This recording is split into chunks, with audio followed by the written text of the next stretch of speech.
British Prime Minister Keir Starmer is set to unveil a plan to boost the UK's defence budget by 2.5% of GDP within weeks of Donald Trump taking office as the 47th President of the United States.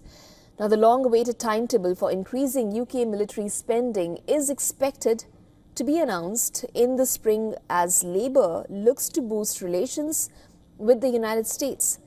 As per government sources, the expected timetable for hitting 2.5% of the GDP to be unveiled in spring of 2025, just weeks after Trump enters the White House. Former Tory Defence Secretary Ben Wallace has called UK's Prime Minister Starmer to hit the defence budget to 2.5% by 2028 and 3% by 2030.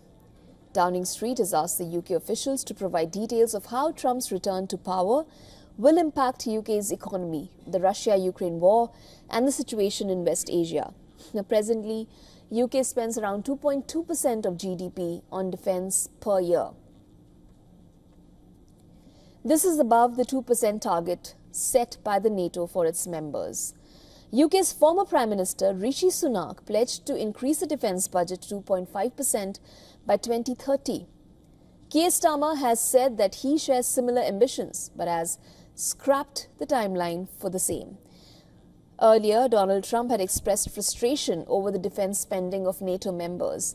The 2.5% of GDP on defence budget will put the United Kingdom on the 5th position among the top spenders in defence sector. As of 2023, Ukraine spends over 36% of the GDP in defence. And among the NATO members, Poland spends over 4% of GDP. Estonia spends 3.43% of GDP.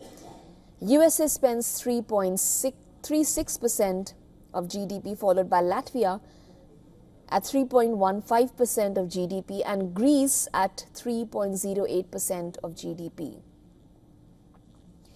Now, in terms of the US dollars, United States remains the world's largest military spender at an estimate of $967 billion US dollars. It is followed by Germany at $98 billion, the UK at $82 billion US dollars, and France at $82 billion US dollars. Now, earlier this year, NATO's Secretary General Jens Stoltenberg had said that NATO allies will spend a combined total of $380 billion in defense.